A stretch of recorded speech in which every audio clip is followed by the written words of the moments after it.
Broadcasting live from the Business RadioX studios in Atlanta, Georgia, it's time for High Velocity Radio. Welcome to the High Velocity Radio Show, where we celebrate top performers producing better results in less time. Stone Payton here with you this afternoon. Please join me in welcoming to the broadcast with Dr. Julie Donley, LLC, the lady herself, Julie Donley. How are ya? I'm doing great, Stone. Thanks so much for having me. I'm excited to be here. Well, I'm excited to have you on the show. I've got a ton of questions. I think I'll start with this one, though. How would you describe briefly mission, purpose, what you're really out there trying to do for folks, Julie? Yeah. So my mission is to help leaders be their best so that they can help other people be their best. I'm really passionate about developing good and positive leadership experiences. And, so that's what I'm all about, making the world just a little bit better place. So what is the primary medium or mechanism for the work? Are you working with individuals, groups, speaking, writing, or a little bit of all of that? Yeah, all of it. Yeah, you nailed it. So I am a leadership coach. I've been coaching for 20 plus years, and I work primarily with leaders. I also am an author. I've written just my third book in about 6 months ago. It's called Leading at the Speed of People, and I am excited about that. Have a couple more books up my sleeve, so I'll be working on those in the coming years. And I do speaking, I do individual coaching, and I do group coaching. So it's exactly what you said. All of the above. So I'm getting a little experience here because we're doing this coaching series, and I guess some of it's rubbing off on me. At least I know the big buckets, I guess. Yeah. So Yeah. I really do want to dive into this third book, but before we go there, I would be interested to know, and I know our listeners will as well, what compelled you to write books in the first place, and maybe speak a little bit to the process of sitting down, committing your ideas to paper, putting it out there for the world to enjoy, maybe poke at. What was that process like for you? Yeah. Oh, that's such a great question, Stone. So for me, my first book, I just felt like I had so much to say. I I had a really rough time coming out of childhood. My parents divorced at a very pivotal moment in my life. And really, I hadn't had parenting in several years. So I really had been on my own since I was like 12, in the home with them until my dad left. And so childhood was hard. And then coming out of childhood, I should say, as a young adult, I had no support whatsoever. And so when I finally kind of got settled and became a nurse and had some career and had some stuff behind some life experience out there where I kind of had my crap together. Um, had been writing for publication, so it wasn't like I hadn't written. And I just had a lot that I wanted to pull together about, for that book, that first book, which is called The Journey Called You, it's really a book about self-awareness. How do you become okay being you in a world that is constantly telling you who to be and how to be and all of that? And so that's what that book is. This latest book, and of course, I've been writing for years. I mean, I have had several columns for publication and a newsletter, and so I'm kind of think that way. That's how my brain works. This latest book, similar to the first, it was like I have been coaching for over 20 years. I spent almost a decade as a leader in healthcare, as the director of nursing, and so I wanted to pull together my philosophy of leadership, because we seem to have gotten off track with how we function in the workplace with the levels of burnout and stress. And, people are just so unhappy, and it doesn't have to be that way. And so that's what compelled me to write this book. And again, I have some other books. I have some things I want to say to help people to navigate this life feeling better, more confident about their choices and their path. And so that's what it's like for me. I can't speak for anybody else. Um, when I dive into a project, a writing project, I do have a process that I follow. And so, yeah, and that excites me. I think writing more than any other activity is where I find flow. And flow is, where I sometimes feel like I've plugged into the universe and there's just this stream of consciousness working through me. And I love it. I just love it. So do you find in your writing and maybe in your speaking, but we'll confine it to writing for the moment, that while it certainly, no doubt, is serving other people, do you find that going through that exercise also kind of solidifies your thinking, helps you crystallize your thinking, helps you articulate some ideas, and you come out of that process maybe even a better practitioner and even more equipped to serve people because you took the time to sort of really think it through and explain it in a way that the most people can understand it in the most beneficial way? Yes. Thank you. That is exactly correct. I mean, we write books for ourselves too, because we do change in the process. We Mm. change a lot. And so absolutely. It solidifies your thinking. It makes things come together. All this information that I've collected after all these years, and it just kind of brings all of that together. And if you have a question, I do the research and I find out. So yeah, and I just love that process of learning and growing and teaching others what I've learned. Well, I know you're a life learner because I was stalking you a little bit earlier in the week because I knew I was going to get a chance to have this conversation. And you've got a doctorate in organizational leadership. You have an MBA. You're a professionally credentialed coach. I mean, you are definitely a life learner, aren't you? Yes, I am. And of the things is, knowing ourselves well. I mean, that's the path that I'm on, right? It was my first book. But I think one of the things that I do is that because I love to learn, I love to know stuff. Um, I like to pull all those things together and simplify the complex, all that Mm. stuff, which gives people the gift of clarification. Other people are interested in other things. They don't go to the lengths that I go to learn what am interested in, and I don't go to the lengths that they do. So I read other people's stuff, right? And I think that's what I feel like is part of my gift is just clarifying these topics for people and making it more digestible and easy to understand. I learned so much in these conversations, and I just wrote this down, the gift of clarification. Uh, Hmm.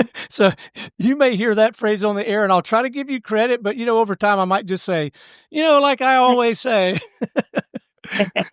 No, that's fantastic. All right, let's talk about this book a little bit. What are some of the key topics that stand out for you that you knew you wanted to include in this because you were seeing it reflected in the work? Yeah. So, well, there's a couple, right? The first of which is that people are stressed, and so I wanted to find a way to speak to how leaders can make life less or work less stressful for themselves and for those around them. And in the book, I speak about that as reducing friction.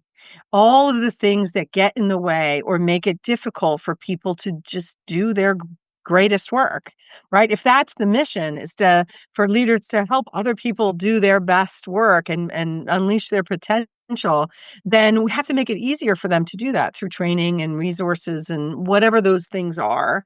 Um, but in order to get to that, I started the book talking about the issues of the day, right? How we learn how to become leaders. Leadership is a skill set that we're often not taught how to do. And if we are taught how to do it, we happen to have a mentor, we still have to do trial and error because what works for one person, we have to adapt it to. We have our own style. But a lot of people are promoted because, hey, that sounds like a good idea. And so we wind up with these huge gaps in our knowledge of how to lead well. And a lot of leadership is, I mean, yes, there's a specific skill set, but it's also contextual, right? It depends on the context and the industry and how you adapt to the level of leadership you're in. And so I speak to that as well. Leadership starts with leading yourself. And if you're not able to lead yourself, well, then it makes it harder for other people to want to follow you. So that's how I start the book. Then I dive into that friction because that is a big part of we want to eliminate the friction points that we may be contributing to. I do speak to toxic leadership or ineffective leadership and how um, that creates friction. So part of our job is to make sure that we're not contributing to people's difficult stress and their friction that they're experiencing at work. And then we move into work environment. In the last part of the book, I introduced the care leadership model, which is a model that I actually wrote about like 18 years ago and published. And when I wrote it at the time, I'm like, oh, this is a book. This is good. You know, but the care leadership model is care is an acronym for communication, appreciation, respect, and empathy. And so there's chapters on each of those things. And um, in order to be a great leader, we have to care to connect. And these are the ways in which we do that. We have to recognize that we're not leading or robots, although today with artificial intelligence, there's a lot of that in the workplace. But that does not eliminate our need to recognize that people are people and we're messy and we have emotions and we want to feel a certain way when we come to work. People want to feel seen and valued and they want to be heard. They want to matter. And so we need to find ways to be much more people centered at work. And that is the goal of the book. So it's written in a coaching approach. I've been coaching for over 20 years. And when I went back to the workforce full time to be a director of nursing, I brought those coaching skills with me into that leadership role. And that really informed my leadership strategy because I already understood the idea of using coaching as a leader. That mental imagery of reducing friction, I find that very helpful because I have to believe, while certainly having an opportunity to practice leadership skills in a safe environment, learn new strategies, and that kind of thing would be incredibly powerful. I have to believe if I did nothing else tomorrow but just wake up and say, okay, I'm leading this organization. Whatever I do today, I am going to focus it on reducing Mhm. friction for the people in my organization so they can do the best job possible. I got to believe that would really move the needle just in and of itself, just the intent. Yep. Yep. You're absolutely right. If you did nothing else, like if you're having a really bad day, you just want to keep your head down. If you could find one thing to make life easier for the people who work for you, you'd make their day. And we don't realize how many things, like we have these grand visions, we have these grand strategic plans, but it is the simplest of things that can matter the most and make the experience of coming to work every day much more enjoyable and they can be more productive if you just take away this one piece. The equipment doesn't work and a lot of this stuff I discovered in my own leadership. So, for instance, I remember one of the nurses, we had several nursing stations on a particular campus. And so one day the nurse comes down and she's looking for something. I forget what it was, but maybe it was the pulse ox or something. And she said, "Where's the pulse ox?" And they didn't remember which nursing station had it last. And she's like ready to run like it took her an hour. Fine. I don't even remember if she actually found it. And I turned to the lead nurse and I said, make every single nursing station redundant. You should have five. If you have five nursing stations, there should be at least five of those, of any piece of equipment that you need that's within reason. If it was really expensive, we might have one local place. And she looked at me like I had three heads because nobody had given her permission prior Mm. to that. And it made sense, but nobody had given her permission to spend the money and do that. I mean, this wasn't an expensive item. So they did, and over time, they learned that that was what I was there to do, and that is part of our job as leaders is because they don't know. They're just trying to do the best they can to take care of the customer, or in my case, take care of the patients, right? So I went looking for ways to make life easier. And that was one of the things, just making sure each of the nursing stations were properly equipped. So you're not running all over the place, wasting time and energy on just looking for something that you need to be able to provide high quality care. I mean, it was just, to me, it was a no brainer. But there were so many things like that, that it really did make a difference over time. This is a little bit of a tangent, maybe, but Okay. it's on my mind because I was invited to do a pre-recorded little segment on utilizing AI to automate workflows for podcasting. And Okay. I'm not an AI expert by any means, but as I got to talking with Lee, my business partner, and looking at our processes, we're starting to play around with AI some, and it's already making an impact. Is AI touching your world at all these days? So that's very interesting. And well, yes, and a little no. So as a writer, I like coming up with my own ideas, and I like and I love to write. But I have begun writing with AI. Like, I use AI to help bounce ideas and even edit my work, which is great because it'll put things in the right places. Sometimes but so it saves me a lot of time. However, the big thing about AI, where AI can help the most, is in automating repetitive tasks. Mm. Like, I wish we had artificial intelligence when I was working as director of nursing, because we would put together these long job aids to provide instructions. Again, I had what, 7 nursing stations across 3 campuses. I mean, I had to, like, and then we're round the clocks too. So how do you train everybody without going to every single person and training them? And so we created job aids, which you could do. I mean, I could have done that in an hour, on using AI. It took us hours to put these together. And so there's going to be wonderful things happening with AI, but what it will not replace is the human part of work, the emotional labor. So they don't talk back. There's no conflict with the machine. So dealing with conflict, any kind of dealing with people, they don't suffer traumatic reactions, right? They don't have emotional outbursts. Well, people do. And so all of even politics at work. So all of those things, growth and development, they still require people to be part of it. So in coaching, there are some advancements in artificial intelligence for both therapy. That's new. They're trying to see if they can use artificial intelligence as a therapist, like a therapist's adjunct. Mm. And the same thing is happening with coaching as well. I'm not involved in that. I haven't chosen to get myself involved in that, but I am using some artificial intelligence for the writing, and just, again, for more editing purposes. You do have to be careful in my line of work because it removes all human emotion. It's like Mm. it's not a human. So it just gives you facts and takes away your personality and that kind of thing. So that's what's happening for me. Yeah, You in my touched world. on it briefly early in our conversation, but I'd like to dive a little bit deeper if we could.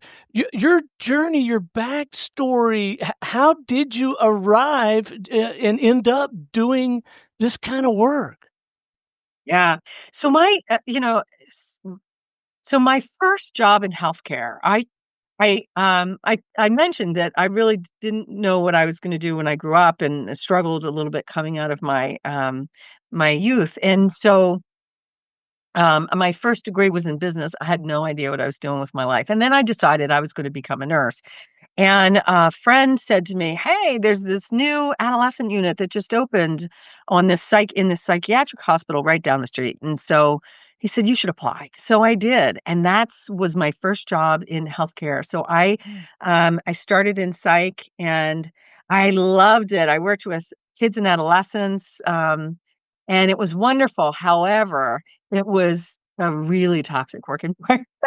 It was not good, and the leader was, like, the worst kind of leader you can imagine. Mm. She didn't communicate well. She was not a nurse. She was an administrator of the unit, which probably was part of the problem. She didn't really understand nursing, and even, the techs, so the people that worked with the nurses. And, that experience really fueled, my desire to learn leadership. So I became a nurse. I went on to leave that place and went to another place. And I was always just fascinated in how leaders impacted the work environment and how that work environment would create results for us, either satisfaction in the, for the employees or, disengagement. And like that first experience, we had a lot of turnover. People were very disgruntled. I thought, why are the leaders letting this happen? Like, well, who's coaching her?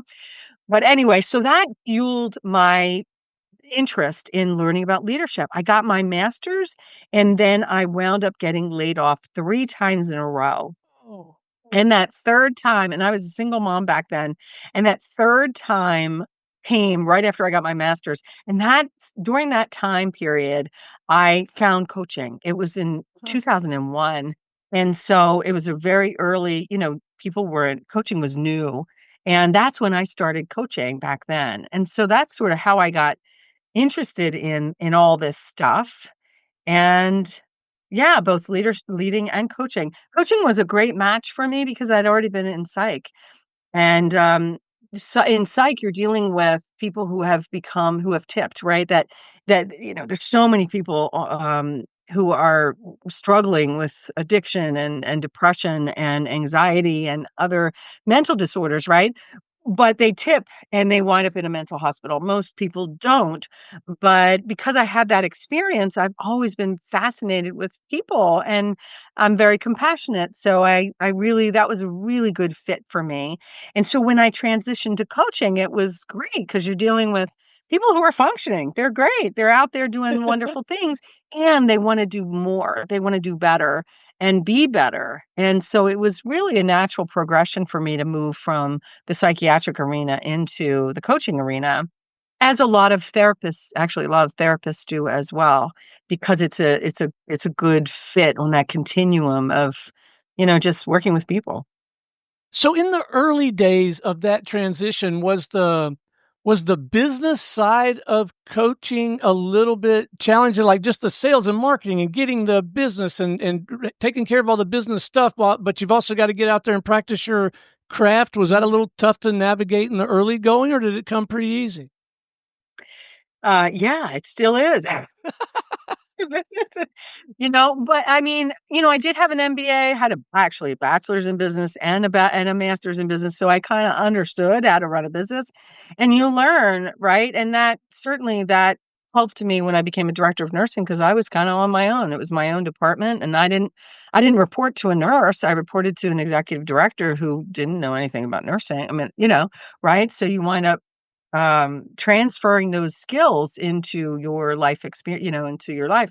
So yeah, I mean, and I think that's some people who start their business sort of forget. And the way I talk about this is there are 3 areas of focus if you want to go into business for yourself. The first of which is you need to be an expert or develop that expertise in whatever it is in whatever it is you want to deliver. So if you're an accountant, you need to be a good accountant, right? If for a coach like me, I needed to get trained and I have my certification. I have a lot of certifications.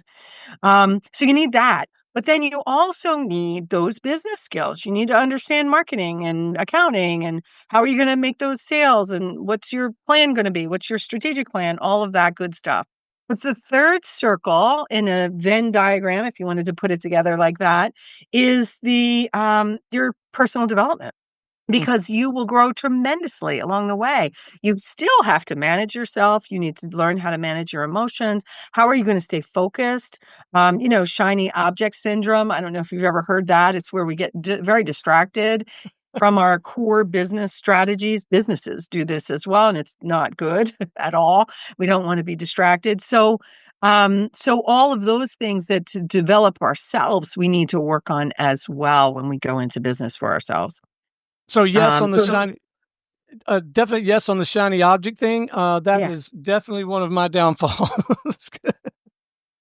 Yeah, it's very easy. And that's why you asked me about like artificial intelligence. Yes, I am learning about I am scanning the environment to know what's out there, what's available, and I'm using it to the extent that I feel appropriate it's appropriate for what I want to do. But because my focus is people, about dealing with people, and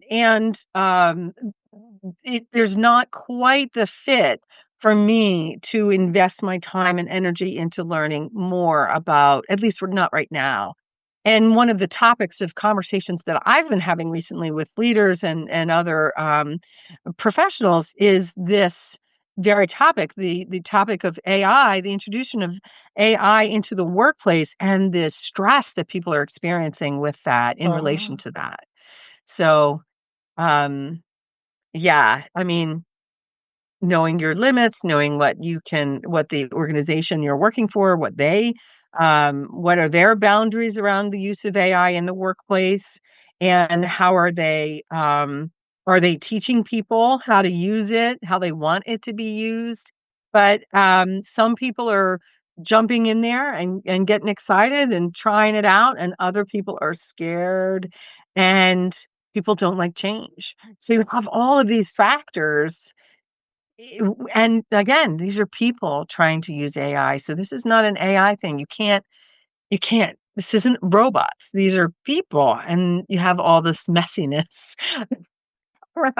around change and around new processes and how well we're communicating. And most companies don't communicate that well. So I'm sure that that is contributing to the messiness of the introduction of AI into the workplace as well. Well, I can see one of the reasons you must be so effective in your work. I think your nursing background just had to contribute tremendously. Now, my frame of reference for nursing or healthcare, for that matter, is pretty much confined to what I see on television. But I will say, even with that lens, it looks to me like the perfect breeding ground for stress and burnout and that kind of thing. I had not thought about a connection between AI and that being a stressor, but having all that experience must really serve you well. I think so. It's one of the best decisions I ever made. One of them was to become a nurse, and I loved working in psych. I mean, I'm retired now. I don't work in the fields anymore, and I doubt I'll go back. But it was a great career, and today I'm really focused on bringing what I learned in those during those psych years to the forefront because, like I said, I think it's like 1 in 6 Americans struggle with some sort of mental health diagnosis, Wow. and, there are many, many people struggling with, um, anxiety, depression, addiction, we know is a huge problem, and so, yeah, how do we function in our day to day? How do we work in the workplace alongside people who are struggling too? They're struggling as well. And again, AI is not going to fix that for us. We have to do that's part of being human and learning to be good with other humans and navigate that emotional landscape. So I'm going to switch gears on you for a moment, if I might, because I'm genuinely interested, and I think our listeners probably would be as well. What do you do when you're not coaching, speaking, writing? What passions, interests, hobbies do you pursue outside the scope of this work? Well, I bet you can guess I love to read.